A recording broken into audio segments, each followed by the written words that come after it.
Oke guys, welcome to Daily Charting with Toshi, di mana kita akan daily chart your favorite cryptocurrencies. Oke, dalam 24 jam terakhir, cryptocurrency market kembali meningkat sebesar 2,41%, dengan total market cap mencapai 1,78 triliun US dollars. Dan kita bisa lihat untuk Bitcoin, dia kemarin titik terendahnya sampai ke 38.800-an ya, sekitar segituan itu yang rendahnya. Dan sekarang dia sedang di harga 39.549 dan itu adalah peningkatan sebesar 1,43% dalam 24 jam terakhir. Dan untuk Ethereum, dia peningkatan sebesar 1,83, untuk BNB 3,59, untuk XRP 4,85, dan Terra Luna ya sepertinya belum mencapai ke $75 target kita, yaitu dia dengan peningkatan sebesar 6,9%, Cardano 4,43%, dan seterusnya. Nah, untuk Bitcoin kita bisa lihat daily close-nya not bad ya, not bad, di mana dia tidak membuat lower low ya. Dan kita bisa lihat sejak pada tanggal ya bisa dibilang kapitulasi dari tanggal 16 sampai tanggal 21 Februari ini, dia mulai membuat satu pola ya. Sampai sekarang sih belum pecah ya. Di sini dimana kita membuat high, lalu dia membuat higher low ya, membuat higher high, dan sekarang masih ada kemungkinan ini menjadi higher low lagi ya. Nah, semoga saja dalam 24 jam ke depan, atau mungkin lebih tepatnya 20 jam ke depan, ya, Bitcoin bisa kembali close lagi di atas MA50 dan 20. Ini cukup penting, kenapa? Karena di waktu bersamaan, ini adalah weekly close, ya. Kalau weekly close-nya seperti ini, ya, masih dalam kondisi seperti sekarang, dan di bawah 40.000, ya, mungkin kelihatannya cukup bearish, ya, untuk di weekly-nya. Jadi, kita lihat nih, apakah weekly close dari minggu ini akan bagus atau tidak. Oke, dan kita masuk ke beritanya. Menurut Bloomberg Intelligence, invasi Rusia ini dapat meningkatkan Bitcoin, Ethereum, dan juga stablecoins. Tentunya dalam ya popularitasnya ya. Dan kita akan langsung masuk ke beritanya. Nah, jadi seperti yang dikatakan di atas, Bloomberg Intelligence mengatakan bahwa invasi Rusia terhadap Ukraina ini dapat membantu meningkatkan harga Bitcoin dan Ethereum. Di dalam edisi Maret dari Crypto Outlook, yaitu research arm dari Bloomberg, dia mengatakan bahwa peningkatan dari harga energi ya yang disebabkan oleh krisis di Eropa Timur ini dapat membantu Bitcoin berubah menjadi satu new asset class. Dan ini adalah langsung direct quote dari mereka ya. The Russian-Ukraine conflict may mark another step in Bitcoin's maturation toward becoming the global digital collateral. Spiking energy prices are a reminder of the benefits of embracing technology, and North America achieving the status of net fossil fuel exporter. Nah, mungkin kalau kita bikin singkatnya adalah konflik dari Rusia-Ukraina ini menunjukkan pendewasaan Bitcoin sebagai menjadi satu digital global collateral. Ya, dimana kita tahu salah satu sumbangan terbesar untuk Ukraina itu penggalangan dana terbesar dari Ukraina sampai kalau nggak salah sekitar 55 juta US dollars itu mostly dikirim dengan Bitcoin bentuknya. Ya, dan ini menunjukkan bahwa literally Bitcoin di luar dari sistem perbankan dan menjadi satu ya aset kelas baru di mana yang biasanya kita tahu semua aset-aset di dunia lebih bisa dia dikontrol oleh bank rata-rata ya, mulai dari komoditas, ya, forex otomatis ya, dan banyak hal lain. Ini bisa dibilang itu semua inklusif dalam perbankan dunia. Nah, dengan adanya kasus Rusia dengan Ukraina ini menunjukkan bahwa ada aset lain yang ternyata benar-benar bisa di luar dari sistem perbankan dunia. Dan selain dari itu juga, peningkatan dari harga energi ini sekali lagi mengingatkan pentingnya mengimbris teknologi. Ya, kalau dalam kasus ini adalah Bitcoin. Dan juga North America yang sekarang kita bisa dibilang menjadi salah satu net fossil fuel exporter yang bagus gitu ya, yang mulai mendapatkan status sebagai net fossil fuel exporter. Seperti itu. Oke, dan selain dari itu juga ada satu hal yang cukup menarik, di mana kripto nomor 1 dan nomor 2, yaitu BTC dan ETH, mulai menunjukkan sedikit divergent strength versus equities, ya, di mana dia sedikit berbeda nih. Biasanya korelasinya tinggi dengan S&P 500, Nasdaq, dan Dow Jones. Nah, kita bisa lihat di sini ya. Ini adalah S&P 500. Dia membuat lower low ya. Lalu kita coba cek lagi selanjutnya untuk Dow Jones sama dia membuat lower low ya. Dan juga untuk Nasdaq sama-sama membuat lower low. Tetapi kita bisa lihat untuk Bitcoin ya, dia berhasil mempertahankan struktur di sini alias dia tidak membuat lower low. Jadi mulai ada sedikit divergence di situ. Dan selain dari itu, sekali lagi ditekankan bahwa perang di Ukraina ini sekali lagi menunjukkan value of decentralized and immutable digital asset. Kenapa? Seperti yang sudah gue pernah bahas di beberapa DCWT sebelumnya, perbankan atau lebih tepatnya bank sentral dari Ukraina itu membekukan rekening-rekening dari rakyatnya. Ya, jadi rakyat dari Ukraina itu banyak yang melaporkan bahwa mereka tidak bisa mengambil uang mereka yang jelas-jelas itu adalah hak mereka. Ya, nah berbeda dengan sistem ya cryptocurrency gitu. Kalau mereka sudah punya di wallet mereka gitu ya, kesannya mereka punya Trust Wallet atau lebih bagus lagi kalau mereka punya Ledger, ya sudah, itu self custody 100% aset kita. Nggak ada siapapun yang bisa kesannya menghentikan transaksi kita. Gitu. Nah, that's the beauty of cryptocurrency. Ya, jadi ya mungkin baik lagi seperti yang gue bilang ya, perang Ukraina dengan Rusia ini menjadi satu marketing yang sangat bagus sekali untuk cryptocurrency ya, karena benar-benar menunjukkan gunanya dari cryptocurrency sesungguhnya karena mereka benar-benar di luar dari sistem perbankan. Oke, dan kita lanjut ke charting. Yang otomatis yang pertama Bitcoin, di mana kita bisa lihat ya, walaupun dia tidak membuat lower low and that's good ya, tapi ya jujurnya PR Bitcoin masih banyak ya. Mulai dari pertama close weekly ya. Close weekly-nya kalau seperti dalam kondisi sekarang, ya kita bisa lihat week-nya panjang banget. Ya, artinya apa? Rejection. Nah, rejection artinya apa? Ya, bearish begitu. Ya, itu yang pertama. Dan yang kedua, pair dia untuk menembus MA50 dan 20 di daily. Ya, karena kalau kita bisa lihat, kalau kita masih bertahan di bawah sini terus, ya, dan apalagi kalau 50 dan 20 berubah menjadi resisten, siap-siap lower low di depan mata. Seperti itu. Nah, jadi tentunya ya PR terbesar dari Bitcoin adalah menembus MA50 dan 20 dalam waktu dekat, kalau bisa dalam 20 jam ke depan gitu ya. Supaya weekly close-nya juga nggak terlalu jelek, seperti itu ya. Dan selain itu juga andaikan sampai dia gagal. Ini lebih bearish-nya nih. Dia gagal mempertahankan atau gagal untuk menembus 50 dan 20. Yang terjadi selanjutnya adalah jangan sampai dia close daily di bawah dari dua struktur ini ya. Kita tandai nih. Yang pertama di sekitar 37.659 dolar dan yang kedua di daerah 37.000 pas ya, atau ya lebih tepatnya 369 something, tapi lebih gampang dibulatin ke 37. Kenapa? Karena lagi-lagi kalau sampai dia close di bawah sini berarti dia memecah apa? Struktur ya. Sampai sekarang dia technically masih membuat high, higher low, higher high, dan sekarang potential lagi higher low. Nah, kalau ini bisa terus, ya seperti yang kita bilang, kalau satu aset mulai membuat higher high dan higher low, tidak memecah struktur dia yang di kiri sini ya, ya berarti dia masih bisa momentumnya bullish. Tetapi kalau dia mulai pecah ya, lalu membuat lower low, apalagi ya membuat lower high juga, ya sudah, siap-siap momentumnya akan kembali bearish ya. Jadi kurang lebih seperti itu untuk Bitcoin overall-nya. Dan ya kalau di 4 hourly chart sih ya kita bisa lihat ya, musuh terbesar dia nanti tentunya akan MA20 yang semakin mendekat di sini ya. Sudah siap-siap death cross ya. Jadi kurang lebih seperti itu. Dan ya mumpung kita baru mulai juga, gue ingatin lagi sekali lagi bahwa DCWT ini bukanlah bagi-bagi sinyal. Itu yang pertama. Dan yang kedua, ini bukanlah financial advice. Dan tujuannya adalah untuk membiasakan para subscriber gue untuk bisa charting. Oke, dan selanjutnya Atom atau Cosmos. Akhirnya kita update lagi ya. Sudah cukup banyak yang minta. Nah, jadi kita bisa lihat Atom ternyata breakdown pada tanggal 4 Maret alias 2 hari lalu ya. Dan ini tentunya ya drop ini disponsori oleh Bitcoin ya, siapa lagi. Dan setelah dia jebol, bagusnya apa? Kemarin dia masih berusaha untuk nembus lagi 200 ya. Sempat nge-wick di atas, tetapi kita bisa lihat dengan sangat jelas dia reject di sini. Jadi ada kemungkinan Atom sekarang mulai membuat 200 menjadi resisten sayangnya ya.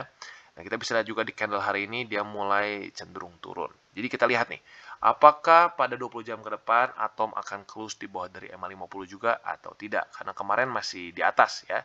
Kalau dilihat dari sentimen markets mungkin lebih cenderung bearish ya. Jadi untuk sekarang Atom kurang lebih seperti itu. Dan untuk kalau kalian yang mungkin belum punya posisi sebelumnya di daerah 26 dolar, bisa pertimbangkan buy limit di situ. Siapa tahu bisa kena dalam beberapa hari ke depan. Dan bisa juga kalian pertimbangkan MA20 di sini. Ya, tapi baik lagi, kalau gue pribadi sih dekat-dekat gini, ya udahlah, sekalian juga dalam kondisi market seperti ini, gue lebih prefer udahlah pasang aja buy limit di daerah sini, 26 dolar lebih 61 sen. Gitu. Karena kita bisa lihat ini adalah satu daerah support yang kuat banget sebenarnya ya. Dan bisa dibilang dia jebol itu karena biasanya ulah Bitcoin ya. Bitcoin ngambek, ujung-ujungnya dia terpaksa ke daerah situ lagi ya. Dan walaupun sudah beberapa kali terpaksa ditarik oleh Bitcoin, dia masih cukup bagus sebagai support ya. Jadi kurang lebih ya bisa di daerah situ.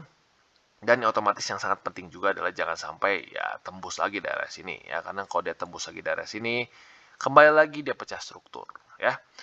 Jadi untuk atom kurang lebih seperti itu, dan tapi ya ini tentunya satu note ya bagi kalian yang sudah punya posisi di sini berkali-kali ya, jangan dihajar terus di tempat yang sama ya. Kalau buat kalian yang sudah punya posisi di daerah $26.61 ya stop dulu, wait and see. Buat kalian yang belum punya, ya gua point out bahwa ini adalah satu daerah support yang cukup baik ya, karena berkali-kali mempertahankan harga Cosmos. Jebolnya karena BTC biasanya ya. Jadi kurang lebih seperti itu untuk Atom.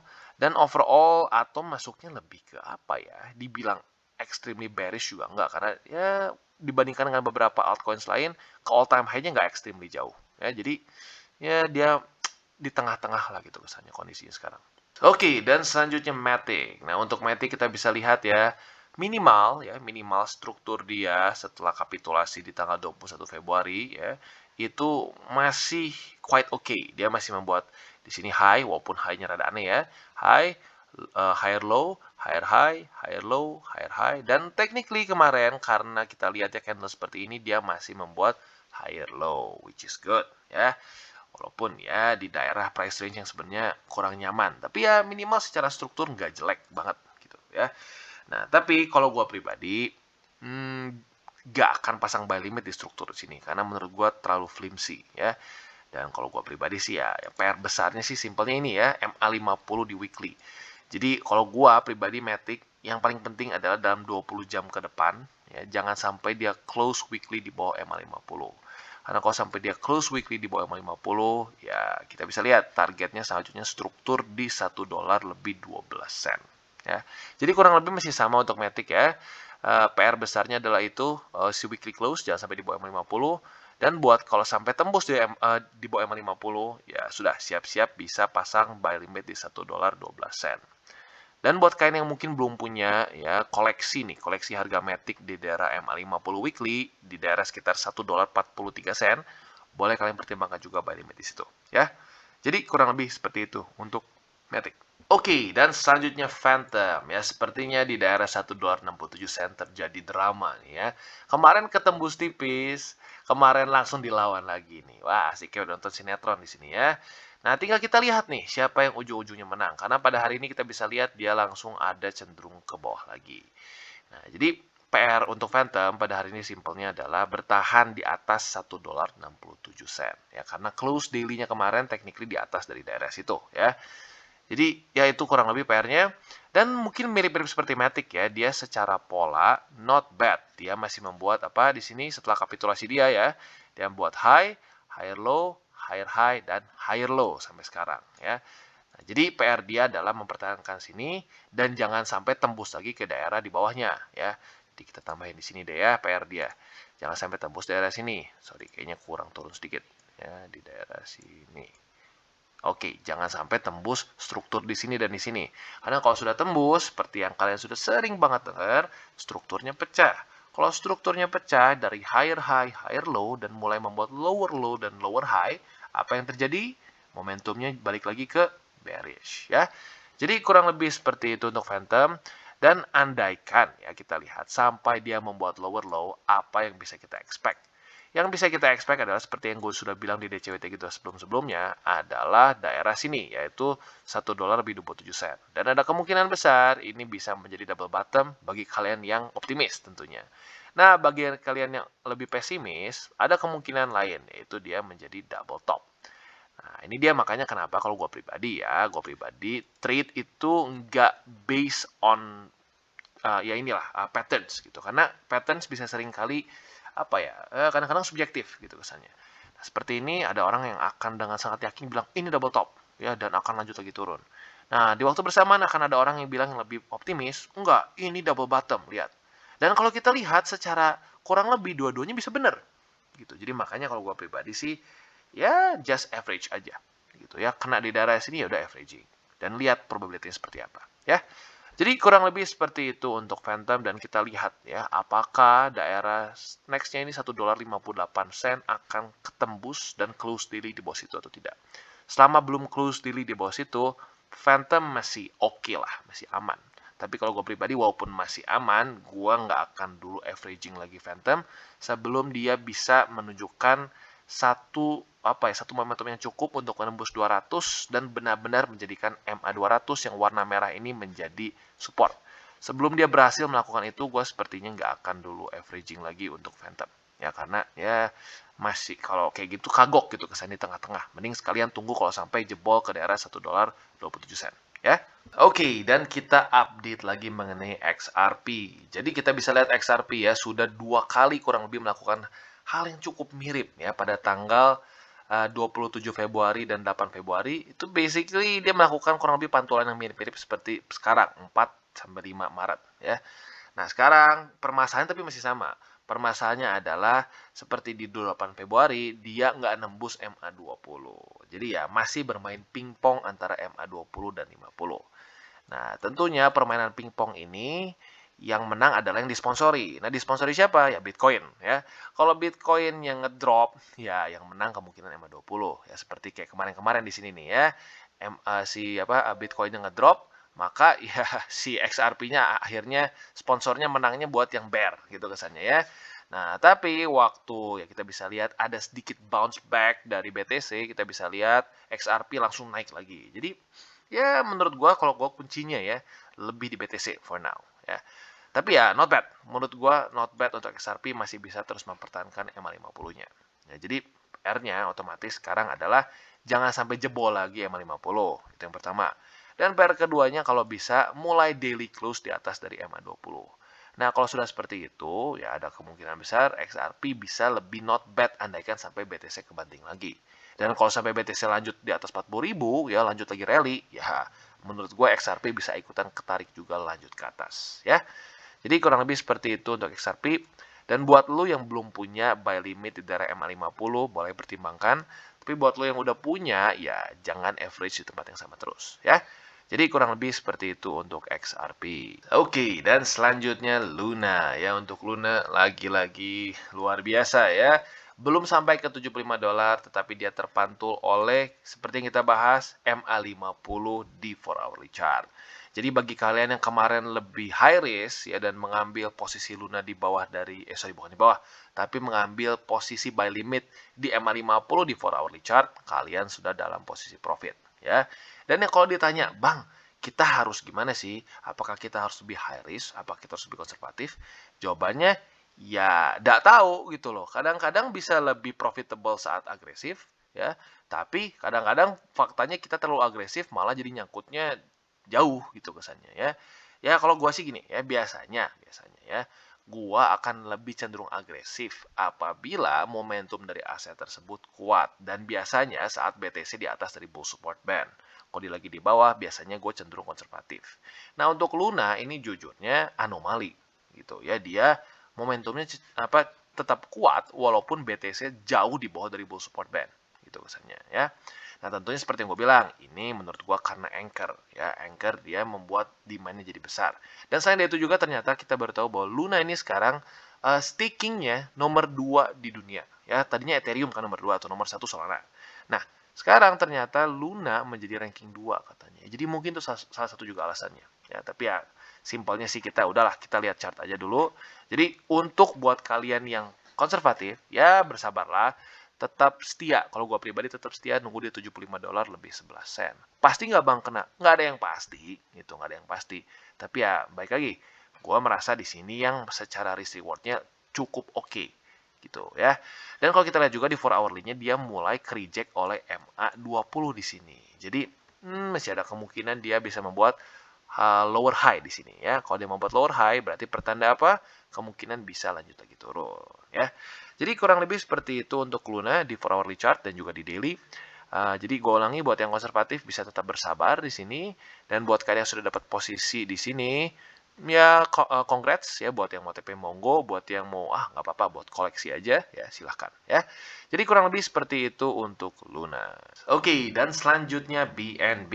Nah, untuk BNB kita bisa lihat ya Not bad, not bad. Dia minimal membuat higher low di sini ya, higher low. Jadi ya mirip-mirip kasusnya seperti Matic, Phantom, di mana mereka cenderung tidak pecah struktur ya, tapi ya momentumnya baik lagi, nggak tahu nih cukup kuat atau enggak untuk mempertahankan higher low-nya masing-masing ya. Nah, kita bisa lihat jadi sebenarnya untuk Binance itu kemarin dia di daerah sini ya, setelah sayangnya dari daerah sini dia membuat lower low ya, dia mulai pelan-pelan mencari momentum dan mulai kebantu juga tentunya dengan BTC yang ngepump pada tanggal 28 Februarian ya. Tapi sayangnya apa? Sayangnya dia reject oleh MA50 di sini. Dan bisa dilihat ya setiap kali, ya bukan setiap kali ya, bisa dibilang dalam beberapa waktu ke belakang ya, setiap kali Binance masuk ke daerah antara 50 dan 20, nyangkut di daerah sini, dia cenderungnya ujung-ujungnya breakdown lagi. Artinya apa? 50-nya kuat ya. Nah, jadi harapan kita tentunya adalah kalau bisa dia menaklukkannya sekaligus lah, 50 dan 20 gitu. Supaya apa? Supaya nggak perlu nyangkut-nyangkut lagi seperti ini ya. Jadi kurang lebih PR-nya untuk Binance adalah itu menaklukkan 50 dan 20, dan yang paling pentingnya mungkin mengubah si 50 dari resisten berubah menjadi support ya. Jadi kurang lebih seperti itu. Dan kalau untuk yang kita lihat dari sisi lebih bearish-nya, apabila reject oleh 20 di sini, nah kalau bisa jangan sampai close daily di bawah dari $374 lagi. Karena kenapa? Berarti higher low-nya pecah ya. Kalau higher low-nya pecah, balik lagi ke ya square one gitu ya. Jadi kurang lebih seperti itu untuk Binance. Dan kalau kita lihat di weekly-nya juga, ya baik lagi ya, weekly-nya masih cenderung nggak terlalu bagus juga. Dia di sini membuat lower high dan juga lower low di sini. Oke guys, sekian dari segmen Daily Charting with Toshi. Apabila segmen ini bermanfaat, boleh share dengan teman-teman dan jangan lupa untuk like, subscribe, klik the bell icon, dan see you on the next videos.